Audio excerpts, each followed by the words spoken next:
Bon alors calmez-vous, récemment je suis tombé sur une petite interview d'Houria Boutelja, une militante de gauche antiraciste qui lutte contre le néocolonialisme et surtout l'islamophobie. Ouais, c'est pas mal ça. Mais l'islamophobie est un mot polysémique, il revêt plusieurs sens. Voyons donc ce qu'elle entend quand elle parle d'islamophobie. Vous allez voir, c'est rigolo. Moi j'ai l'impression qu'on est en train de vivre quelque chose qui ressemble à une fin de règne, pour l'Occident, disons de manière générale. Et cette fin de règne, ce basculement, cette dégringolade, elle se fait dans la brutalité. Et on n'en a pas vu la fin. En même temps, les forces dites progressistes n'ont pas été vigilantes il y a 20 ans pour prendre conscience de ce que ça pouvait signifier l'islamophobie en fait. Quand nous on disait l'islamophobie c'est un racisme, c'est quelque chose de politique, on nous disait oui mais on a le droit de critiquer les religions. Et on leur disait mais vous le avez droit au blasphème madame. Vous êtes à côté de la plaque. C'est la nouvelle forme du racisme contemporain, c'est tout. Et c'est à partir de l'islamophobie qu'aujourd'hui loi de 2004.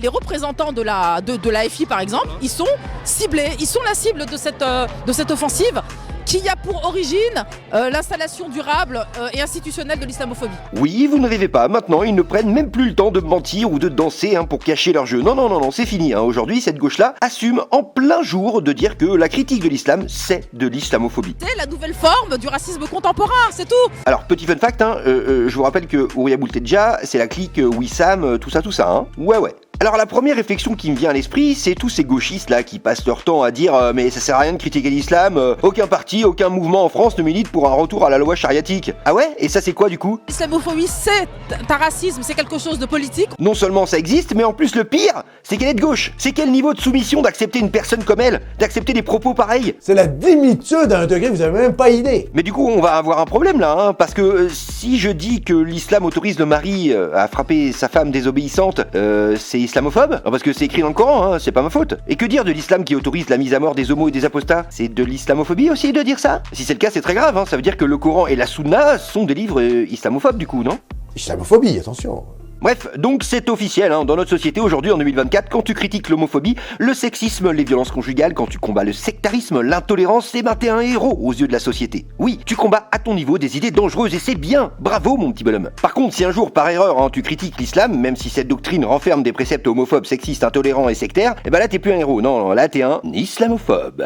Et oui, alors oui, c'est vrai, l'homosexualité fait partie des 70 grands péchés de l'islam, mais c'est pas pour autant que les textes de l'islam sont contre l'homosexualité, Oh mais, oui, c'est vrai, on peut trouver des sentences prophétiques rapportées par 3 des 6 principaux recueils de hadiths considérés comme des références absolues. Oui, mais bon, c'est dans les textes de l'islam sunnite, donc faut rien dire, Sinon, islamophobie. Moi, tu me connais, je veux pas d'histoire. D'ailleurs, l'islam n'est pas une religion qui prône le sexisme, non, pas du tout. Alors oui, c'est vrai, on peut trouver des hadiths sahih qui disent clairement que la parole d'une femme ne vaut que la moitié comparée à celle d'un homme. Oui, bon, honnêtement, en lisant ce hadith et en ayant écouté Houria juste après, forcément, je me dis, finalement, peut-être que là, non, je déconne, calme-toi. Non mais, en vrai, ce hadith, c'est pas du tout du sexisme. Et celui qui dit le contraire, c'est un islamophobe. Ah oui, moi je suis comme ça, moi je veux pas d'histoire, calmez-vous. Et d'ailleurs, voici un autre hadith sahih, qui n'est pas du tout sexiste et misogyne, pour le plaisir. Si un mari appelle sa femme à son lit pour avoir une relation sexuelle et qu'elle refuse, et le fait dormir dans la colère, les anges la mautiront jusqu'au matin. Donc voilà, selon Houria Boutelja, ce genre de préceptes d'origine divine ne doivent pas être critiqués.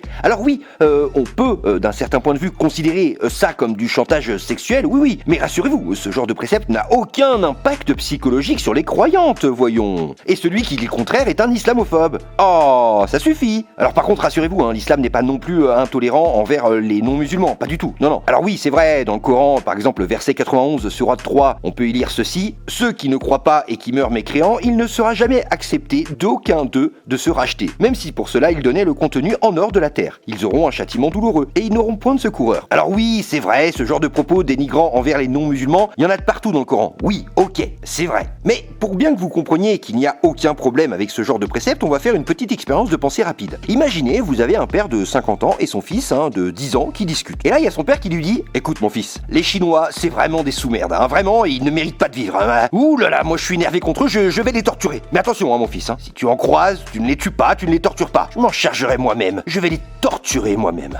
Tu tu ne les touches pas, hein. Mais bon, quand même, hein, c'est vraiment des enfoirés ces Chinois, hein. Voilà. Et le père, il va même jusqu'à donner des détails sordides des supplices qu'il va leur infliger. Et le gamin entend ça à longueur de journée, toute son enfance, toute son adolescence et toute sa vie de jeune adulte. À votre avis, est-ce que le gamin, une fois arrivé à l'âge adulte, sera en capacité de vivre avec des non-musulmans sans les juger ou les rejeter constamment? Perso, j'ai comme un doute, hein. Disons que la probabilité pour que ce jeune homme considère les non-musulmans comme des humains qui lui sont égaux est plutôt infime, hein. Et ce genre de pensée, au final, on sait vers quoi ça peut amener. Mais attention, selon Ouria, dire tout ce que je viens de vous dire, c'est islamophobe. Donc, cette conversation n'a jamais eu lieu. Vous n'avez jamais écouté cette vidéo. Voilà. Non, hein, vraiment, rassurez-vous, hein, les textes de l'islam sunnite n'ont aucun impact sur le comportement des gens. Absolument aucun. Ça n'existe pas. Et pour finir, hein, on peut critiquer le sectarisme, c'est bien. Par contre, critiquer l'islam qui renferme dans son texte des préceptes sectaires, alors ça, non. Calmez-vous. Par exemple, Coran, verset 23, sourate 9. Ô vous qui croyez, ne prenez pas pour alliés vos pères et vos frères s'ils préfèrent la mécréance à la foi. Et quiconque parmi vous les prend pour alliés, ceux-là sont les injustes. Alors oui, c'est vrai que dit comme ça peut faire peur. Oui, ok, il y a un petit côté sectaire. Mais bon, en vrai, pas vraiment. Mais au final, c'est vrai que, bon, si t'es musulman, je suis navré, hein, mais ton Dieu t'ordonne de ne pas être ami avec des athées. Et pire, si tu as dans ta famille des athées, tu dois t'en éloigner, hein. Là, niveau sectarisme, je pense qu'on est pas mal, hein. Allez, un dernier pour la route. Le prophète a dit, différenciez-vous des associateurs. Laissez pousser la barbe et taillez vos moustaches. Ah ben tiens, c'est presque original. Alors, bien entendu, hein, pour couper court à tout débat inutile dans les commentaires, je tiens à préciser, et ça me rend dingue de savoir qu'il faut que je le fasse à chaque fois, que je critique ici l'islam, la religion. Je ne critique pas les croyants. Mince, bah non, bah oui, je suis con, ça marche plus. Vu que la critique de l'islam aujourd'hui, c'est considéré comme du racisme ou de l'islamophobie. L'islamophobie, c'est un racisme, c'est quelque chose de politique. Ah mince, bah c'est officiel, je suis un raciste islamophobe. Ah bon bah merde alors. Ouria, désolé, non, alors, j'espère juste qu'elle portera pas plainte contre moi, hein, Aïe. Bref, une sombre affaire. Et toi, mon petit bonhomme, t'en penses quoi finalement de tout ça? Parce que moi,